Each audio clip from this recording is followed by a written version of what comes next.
Hello दोस्तों, आशीष biology YouTube channel में आप सभी का स्वागत है। आज जो हम डिस्कस करने वाले हैं वो है topic diversity in living world and taxonomic categories. Okay, and ये class 11th NCERT textbook का पहला चैप्टर यानी कि द लिविंग वर्ल्ड का सेकंड पार्ट होगा। अगर आप लोगों ने पहला पार्ट नहीं देखा है तो मैं उसका लिंक डिस्क्रिप्शन बॉक्स में डाल दूंगा ताकि आप लोग देख सकते हैं। और अगर आप इस चैनल में न्यू है तो सब्सक्राइब करें इस चैनल को और बेल आइकन को प्रेस करें ताकि नए से नए वीडियो का अपडेट्स आपको मिल सके। I am Ashish Kumar Das, student of MSc animal biology, university of Hyderabad. So before starting, शुरू करने से पहले एक बार ओवरव्यू कर लेते हैं आज हम लोग की क्या क्या पढ़ने वाले हैं। सबसे पहले हम लोग देखेंगे what is biodiversity, what is binomial nomenclature. Then will also see what are the rules यानी कि what are the principle that are followed to write a scientific names. We will see what is taxa, what is taxonomy, what is taxonomic hierarchy, and what is species, and many more we are going to discuss in this video. So let's start. So सबसे पहले आप इस picture को देखिए, यहाँ पे आपको बहुत सारा क्रिएचर दिख रहा होगा। ये हो गया आपका अलजी, ये हो गया एक प्लांट, ये हो गया एक आपका small moth. Okay, you can see here in number of structure. So from this diagram itself, ये हो गया आपका craft. Okay, from this diagram itself you can imagine how diverse the living world is. How diverse the living world is मतलब यानी कि हमारा जो पर्यावरण है, हमारा जो जीवित विश्व है, लिविंग वर्ल्ड है, वो कितना विविध है। विविध मतलब वेराइटी, लार्ज वेराइटी कितना है यहाँ पे। So diversity in living world. So number of species that are described and known ranges between 1.7 to 1.8 million. So आज तक यानी कि अभी तक जितना भी मतलब according to scientific estimates number of species यानी कि कितना प्राणी डिस्क्राइब हुए हैं यानी कि उसका कैरेक्टर पता है, उसको ह्यूमन बीइंग जानता है, उसका नंबर है 1.7 टू 1.8 मिलियन। अभी ये संख्या कुछ बढ़ भी रहा होगा बट एट प्रेजेंट यानी कि आपका जो प्रेजेंट टेक्स्ट बुक है उसके अनुसार डाटा है 1.7 टू 1.8 मिलियन। और आप लोग जानते होंगे कि 1 million equal to 10⁻⁶। Then what is biodiversity. Biodiversity का मतलब है डाइवर्सिटी अब लिविंग ऑर्गेनिज्म यानी कि जितना भी लिविंग ऑर्गेनिजम्स है उनका बहुत सारा नंबर है, बहुत सारा वेराइटी है, बहुत सारा टाइप है और डिफरेंट कैरेक्टर्स में वेरी करते हैं एक दूसरे से। सो this is the diversity of living organism. यानी कि आप अगर बायोडाइवर्सिटी को गौर से देखेंगे तो यहाँ पे आप डिस्टिंग्विश कर सकते हैं दो small word. Bio means living and diversity means the diverse range यानी कि varieties you can say. So the number of types, the number and types of organism on earth, that is called as biodiversity. Okay, so plants and animals, पेड़ पौधे और प्राणी are usually known by local names. यानी कि एक छोटा सा example लीजिए, हो गया डॉग। डॉग को हम लोग उड़िया में कुकुरा बोलते हैं, हिंदी में कुत्ता बोला जाता है, दूसरे लैंग्वेज में बहुत सारा दूसरा नाम होगा। लेकिन ये नेम इंटरनेशनली आइडेंटिफाइड नहीं है। इंटरनेशनली आइडेंटिफाइड नहीं है मतलब यहाँ पे आप लोग अगर कुत्ता बोल रहे हैं, आप जाके इंग्लैंड में कुत्ता बोलेंगे तो कोई नहीं समझेगा। So these are called as vernacular names और लोकल नेम्स और trivial name. So these names are on scientific and vary from one place to another.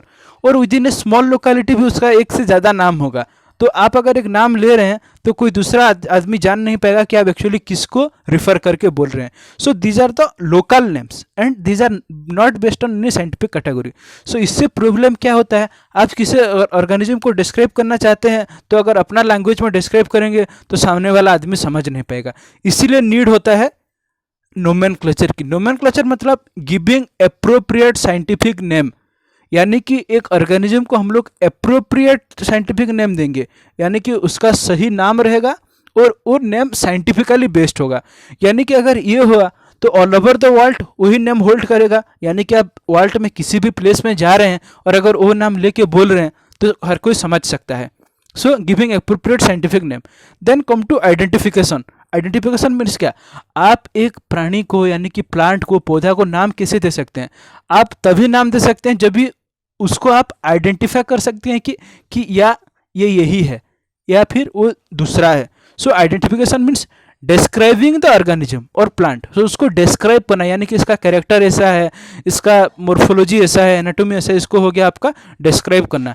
And knowing to which organism they are related, so which known organism, यानी कि जो पहले हम लोग identify कर चुके हैं, नोमेनक्लेचर कर चुके हैं, उसमें से किसी के साथ ये जो नया प्लांट डिस्कवर्ड हुआ यानी कि नया एनिमल डिस्कवर्ड हुआ वो रिलेटेड है। सो इसीलिए होता है आपका नोमेनक्लेचर और आइडेंटिफिकेशन। फिर आता है आपका आईसीबीएन, यानी कि आप अगर एक नया प्लांट आपको मिला, आप उसको नाम देना चाहते हैं, तो आप नाम जो देंगे साइंटिफिक नेम ऑब्वियसली देंगे ताकि वर्ल्ड में कोई भी जगह पे उसको पहचान पाए। सो वो एक रूल के ऊपर बेस होता है, यानी कि जो नाम देंगे आप लोग और एक रूल के ऊपर बेस होता है, उसको बोलते हैं international code for botanical nomenclature. So the plants name is based on ICBN, यानी कि this is the set of principle, set of rules based on which a new plants are identified and nomenclature or classified. Then ठीक उसी तरह है आपका ICZN, यानी कि this is for animal. So international code for zoological nomenclature means अगर एक नया एनिमल डिस्कवर्ड हुआ उसको हम लोग नाम देंगे ICZN के हिसाब से, यानी कि this is the set of rules, set of principle based on which the organisms that is the zoological that is the animals are classified. Okay, so एक साइंटिस्ट थे जिनका नाम था कार्लस लिनियस, साइंटिस्ट का नाम था दोस्तों कार्लस लिनियस। उन्होंने दिया था बाइनोमियल नोमेनक्लेचर। सो बाइनोमियल नोमेनक्लेचर मीन्स आप देख सकते हैं बाई मतलब टू, नोमियल मतलब रिलेटेड टू नेम। सो एक स्पेसिफिक ऑर्गेनिज्म का दो नेम रहेगा, यानी कि दो कंपोनेंट रहेगा उसका साइंटिफिक नेम में, दो कंपोनेंट रहेगा, एक हो आपका जेनेरिक नेम, दूसरा है आपका स्पेसिफिक नेम, और जेनेरिक एपिथेट स्पेसिफिक एपिथेट भी बोलते हैं। सो जेनेरिक नेम और स्पेसिफिक नेम को लेके कैसे नाम दिया जाता है वो हम डिटेल्स में पढ़ेंगे। सो हम पता है कि नोमेनक्लेचर क्या है, गिविंग साइंटिफिक नेम, आइडेंटिफिकेशन क्या है, उसको डिस्क्राइब करना, किसी नॉन ऑर्गेनिज्म के साथ रिलेटेड है वो देखना। फिर आता है classification. So what is classification? This is the process of grouping into convenient categories, यानी कि अभी हम लोग देखा 1.7 to 1.8 मिलियन है हमारे वर्ल्ड में, लेकिन वो सभी अगर हम एक एक करके स्टडी करेंगे तो हमको लाखों वर्षों लग जाएगा, लेकिन उसको एक कन्वीनियंट ग्रुप में हम लोग क्लासीफाई कर ले, यानी कि ये इसी ग्रुप में रहा। ऐसे नंबर ऑफ ऑर्गेनिज्म जितना है उससे नंबर ऑफ ग्रुप्स ऑब्वियसली कम होगा। सो अगर नंबर ऑफ ग्रुप्स कम हो हमको स्टडी करने में भी आसानी रहेगा और हम ग्रुप वाइज स्टडी कर सकते हैं उनका character. So classification is essential and this is a process of grouping into convenient category. Convenient category means they must be related in their properties, they must be related in their morphology, यानी कि external feature, they must be related in their anatomy. So Carlos Linnaeus is the name of the scientist and he has given binomial nomenclature. According to him there are two names, that is means in a name there are two components you can say, that is generic name and specific name, यानी कि generic epithet और specific epithet। और tautonym है, यानी कि अगर both generic name and specific name same रहा ये हो गया आपका हो गया टोटोनिम, उसको बोलते हैं। एग्जाम्पल है रेटस रेटस, ओके, जो कि रेट का साइंटिफिक नेम है। फिर आता है बाइनोमियल नोमेनक्लेचर। उसका बाइनोमियल नोमेनक्लेचर जो है आपका, यानी कि giving name having two component generic name and specific name, it has certain rules, it is based on certain rules. वो रूल्स अब क्या क्या हम लोग पढ़ेंगे। The name is typically in Latin, okay, so name generally Latin में रहता है। फिर the name must be either italicised और अंडरलाइन। सो इटैलिसाइज मीन्स यहाँ पे आप लोग देख सकते हैं थोड़ा सा टेढ़ा करके लिखा है। इटैलिसाइज मतलब वही आप टेक्स्ट बुक में भी देखते होंगे, this is slightly tilted, okay, so this is called italicise. But when they are hand written it is not easy to represent them by italics letter, that's है दे आर अंडरलाइंड, जैसे कि आप लोग यहाँ पे देख सकते हैं अंडरलाइंड है। So organisms are label according to a two name system, okay, two name system means जैसे कि मैं बोला generic name and specific name. The first name is the genus, okay, first name is the genus, genus must be always capitalise, यानी कि genus का शुरुआत capital letter से होता है। It may be abbreviated with a capital letter, okay, यानी कि अगर आप कोई एक साइंटिफिक नेम लिख रहे हैं तो सिर्फ फर्स्ट कैपिटल लेटर लिख के फिर स्पेसिफिक नेम लिखने से भी चलता है। Then the second name is species name, okay, यानी कि जो नाम का दूसरा कंपोनेंट रहेगा वो स्पेसिस नेम और स्पेसिफिक एपिथेट रहेगा। And it must be either italicised और अंडरलाइन, ये भी हम देखे हैं। और जो दोनों के वर्ड के बीच जो एक स्पेस रहेगा उसको इटैलिसाइज नहीं किया जाता है, ओके, यानी कि सेपरेटली अंडरलाइन करते हैं हम लोग जेनस को स्पेसिस को। So these are the rules. कभी कभी एग्जाम में डायरेक्टली क्वेश्चन आता है, पूछता है कि what are the rules. So कैसे आप लोग याद करेंगे, देखिए, this is generally in Latin, generic name begins with a capital letter, specific name begins with a small letter, फिर इटैलिसाइज्ड, अंडरलाइंड, ये सब, okay. So what is taxa? So taxa is the scientific term for these categories. So what are the categories? Categories means whenever you are classifying the organisms, you are arranging it into groups and each group will form a category. So यहाँ पे आप लोग देख सकते हैं what are the groups, यानी कि सबसे पहले बेसिक यूनिट है आपका species. A group of related species will come under one genus. Again a group of related genus will come under one family. A group of related family एक order के नीचे आ जाएंगे। A group of related order एक class के नीचे आ जाएंगे।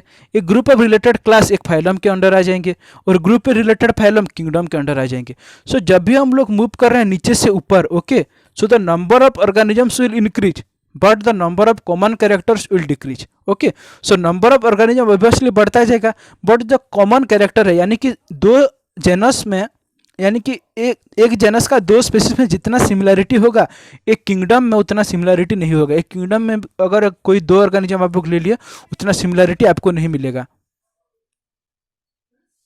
फिर taxa is the scientific term for this category. Okay, so कौन सा कैटेगरी है आपका? स्पीशीज, जेनस, ये सब हो गया। Then what is taxonomy? Taxonomy is the branch of biology. Okay, एक बायोलॉजी का एक ब्रांच है जो आइडेंटिफिकेशन, क्लासिफिकेशन और नोमेनक्लेचर के साथ डील करता है। So it deals with identification, classification and nomenclature. So ये सब तीन टर्म का मीनिंग क्या हम लोग देख सकते हैं। आइडेंटिफिकेशन मीन्स उसको आइडेंटिफाई करना, उसको डिस्क्राइब करना, फिर देखना वो किस नॉन ऑर्गेनिज्म के साथ रिलेटेड है। Then classification means organising them और dividing them into specific groups and nomenclature means giving scientific name by binomial nomenclature. Then come to systematics. So बहुत सारा स्टूडेंट्स को कंफ्यूजन होता है what is taxonomy and what is systematics. So systematics is process of organising the taxonomic information, यानी कि कोई एक specific unit है, जब स्पेसिफिक चैप्टर हम लोग शुरू करते हैं स्पेसिफिक ऑर्गेनिज्म के बारे में, there is written systematic position. So how it is systematic position? Because the taxonomic information are organised there, यानी कि species, genus, family. So the process of organising, यानी कि उसको ऑर्गेनाइज्ड वे में लिखना, वो होता है systematics. About organism into a logical classification. Okay, logical classification means species, genus, family, order, and that provides framework for all comparative study, यानी कि कोई भी कंपैरेटिव स्टडी के लिए फ्रेमवर्क प्रोवाइड करता है आपका सिस्टमेटिक्स। यानी कि अगर आप स्टडी करने वाले हैं इंसेक्ट के बारे में तो आप सिस्टमेटिक्स पहले जानना पड़ेगा इंसेक्ट का। Okay, now come to taxonomic categories. मैं पहले से बता चुका हूँ, each step is a classification, is a rank और एक कैटेगरी। ओके, यानी कि स्पेसीज हो गया, जेनस हो गया, ये सब एक रैंक है और हम उसको कैटेगरी बोल सकते हैं। Then all taxonomic category arranged in step by step hierarchical manner, यानी कि उसको बोलते हैं taxonomy hierarchy.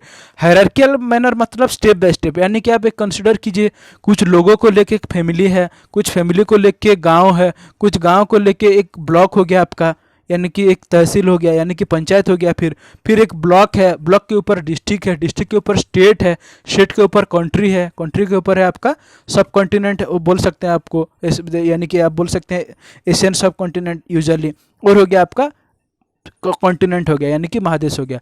So this is the step by step arrangement of taxonomic categories. Okay, so taxonomic hierarchy बोलते हैं इसको, यानी कि step by step sequential arrangement. Then insect, for example यहाँ पे दिया गया है insect, they are having 3 pair of jointed legs, that's why they are called as arthropods. Arthros means jointed, pods means legs. So the 3 pair of jointed legs, one group, ये form कर रहा है one group, यानी कि कोई भी organism, यानी कि उनका 3 pair of related legs, sorry jointed legs है, उसको बोला जाता है one group. And one group means one categories and it will form a taxon और scientific taxa you can say. So taxa is the singular, sorry, taxa is the plural, taxon is the singular. So how to place organism into various category, यानी कि कोई एक अगर नया organism को आप identify कर रहे हैं तो how to place organism in various category. So knowledge of characters of an individual is essential here, यानी कि उसका कैरेक्टर के बारे में पता होना चाहिए आपको, उसका मॉर्फोलॉजी, उसका एनाटॉमी, ये सब के बारे में आपको पता होना चाहिए। And you have to identify the similarities and dissimilarity, यानी कि किस नॉन ऑर्गेनिज्म के साथ उसका सिमिलरिटीज है, किस नॉन ऑर्गेनिज्म के साथ डिसिमिलरिटी है, वो सबको पता करना पड़ेगा before placing into specific category. So ये आप देख सकते हैं species, genus, family, order.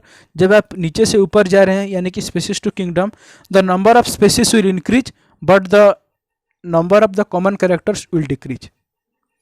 So first species, so species is the group of individual with fundamental similarities. So human beings, for example homo sapiens, so they are the group of individual with fundamental similarity and this is the basic unit of the taxonomical study. So distinct morphological difference between two species, यानी कि कोई एक 2 species आप लोग ले रहे हैं, यानी कि ह्यूमन बींग ले लिए और मंकी ले लिए, यानी कि एप भी ले लिए, मॉर्फोलॉजिकल डिफरेंसेस रहेगा, यानी कि external observable differences are called morphological differences. For example है मैंगो का साइंटिफिक नेम आपका Mangifera indica, this should be underline, okay, Mangifera indica. So I have underlined only indica here in the black because to show that this is the name of the species. So indica is the name of the species mango, that is it is mangifera and it is having Indian origin. Then Solanum tuberosum, this is the scientific name of potato, here the species name is tuberosum. Similarly Solanum nigrum is there, Solanum melongena is there. So these are the name of the species, that is nigrum and melongena, these are the name of the species. Then Panthera leo, Panthera leo is the name of the scientific name of the lion. Panthera tigris is the scientific name of tiger.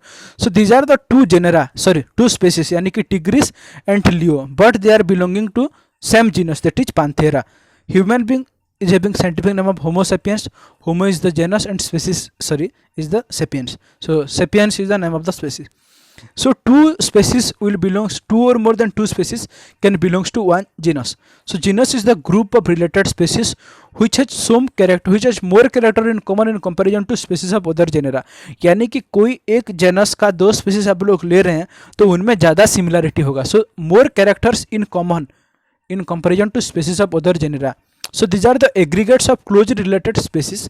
For example, Panthera is the genus and it is having species like Leo for lion, Tigris for tiger, Pardus for leopard. So these are the यानी कि हो गया ये आपका name of the genus is the Panthera and the species are Leo, Tigris, Pardus, etc. So these are having the different species. A genus is having different species, or this is a aggregate of closely related species, you can say.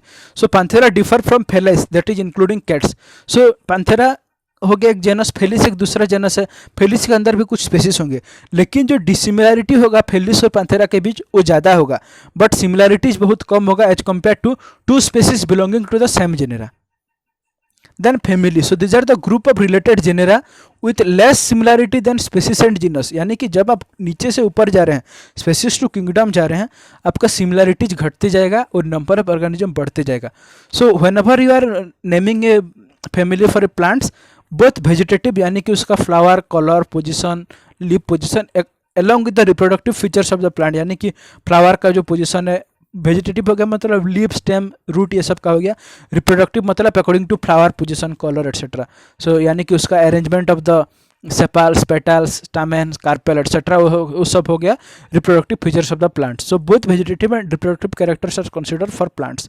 Then Solanaceae is the name of the family and it is having genera यानी कि genus like Solanum, Petunia, Datura. So these are the name of the genus belonging to the species family Solanaceae.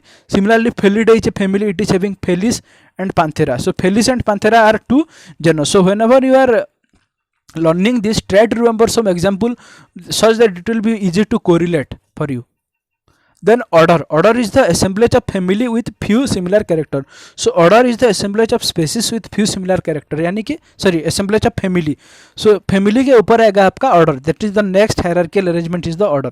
So Polymoniales is the order having Convolvulaceae is a family and Solanaceae is another family. Similarly Carnivora is the order having two family, that is Felidae and Cancidae. So these are the name of the family belonging to order Carnivora. Convolvulaceae and Solanaceae, they are belonging to order Polymoniales. Then come to class. So class is a group of related orders, यानी कि more than two orders or two orders will be under one class. For example, two orders are here. One order is the primates, that is Primata. Example is monkey, gorilla, gibbon. All of these are the that is the descendant, or you can say the species of the class Primata. And the Carnivora is another class. So all of them, Carnivora is another order. So Primata and Carnivora, these are the orders and they are belonging to the class Mammalia. Okay, so two or more class can belong to one class. Two or more order can belong to one class. For example, Mammalia is having two order, that is your primates and Carnivora. Now come to phylum. So phylum is the group of related class, यानी कि this is next higher level of hierarchy. So example is Chordata. Chordata is a phylum and it is having classes like fishes, amphibia, reptiles, birds, mammals, etc. So what are the unique features? That must be some unique features that is found in all member of the phylum. So these are like presence of notochord is there at the dorsal side, is the back there is notochord. Then dorsal hollow neural system, यानी कि हमारा spinal cord dorsal यानी back side of the body, it is hollow. And neural system यानी कि जो vertebral column के अंदर है आपका, that is your neural system, यानी कि the empty space is there through is the spinal corpus. So dorsal hollow neural system. Then in case of plants, phylum is not used, the term used is division. And what are the example, that is algae, bryophytes, these are the divisions of the plant. यानी कि phylum use होता है animal के साथ और division use होता है plant के साथ. So these are the examples of the division in plant, that is algae and bryophytes. Then come to kingdom. So group of related phyla or division is called kingdom. यानी कि this is the highest taxonomic category. Kingdom is the highest taxonomic category. So example is का five kingdom classification is present in our, that is the most accepted one now. So examples are Plantae, Animalia, Monera, Protista, Fungi. So these are the examples of your kingdom. So we will learn in details in the subsequent video, but you have to remember how the sequence they are represented, यानी कि species, genus, family, order. So यहाँ पे आप लोग देख सकते हैं species, genus, family, order, class, phylum, kingdom. So these are the names, okay, यानी कि taxonomic category. और इस साइड में आप लोग देख सकते हैं example considering human being. So species is the sapiens, genus is homo, family is hominidae, order is primata, class is mammalia, phylum is chordata, and kingdom is animalia. So these are the taxonomic categories, or you can say systematic position for human beings. Species name is sapiens, genus is homo, family is hominidae, primata order, class is mammalia, chordata phylum, Animalia is the kingdom. So यहाँ पे आप खुद अपना mnemonics तैयार करके याद कर सकते हैं. अपना निमोनिक्स बेटर रहता है याद करने के लिए. So you can produce your own mnemonics, और you can simply remember the first name SGFOCPDK. So SGFO हो गया species, genus, family, order, class, phylum slash division आपका किंगडम का, sorry for plants, class for all, phylum is for animal, D is for your plants, then D is for plants, and then K is for kingdom. So यहाँ पे एक example है आपका NCERT book में भी given है, only to remember, for you can remember this, it will be better. Sometime short question comes in exam also. So man is having the biological name or scientific name as Homo sapiens, genus is Homo, family is Hominidae, order is primates, class is Mammalia, chordata. And housefly is having Musca domestica, Musca is the genus, Muscidae family, Diptera is the order, and Insecta is the class, Arthropoda is the phylum or division. So they belonging to both chordata, and man and housefly belonging to kingdom Animalia. Then mango, Mangifera indica, Mangifera Anacardiaceae is the family, Sapindales is the dicotyledone, is the class, Dicotyledon, Monocotyledon, these are the class, Angiosperm is the phylum or division.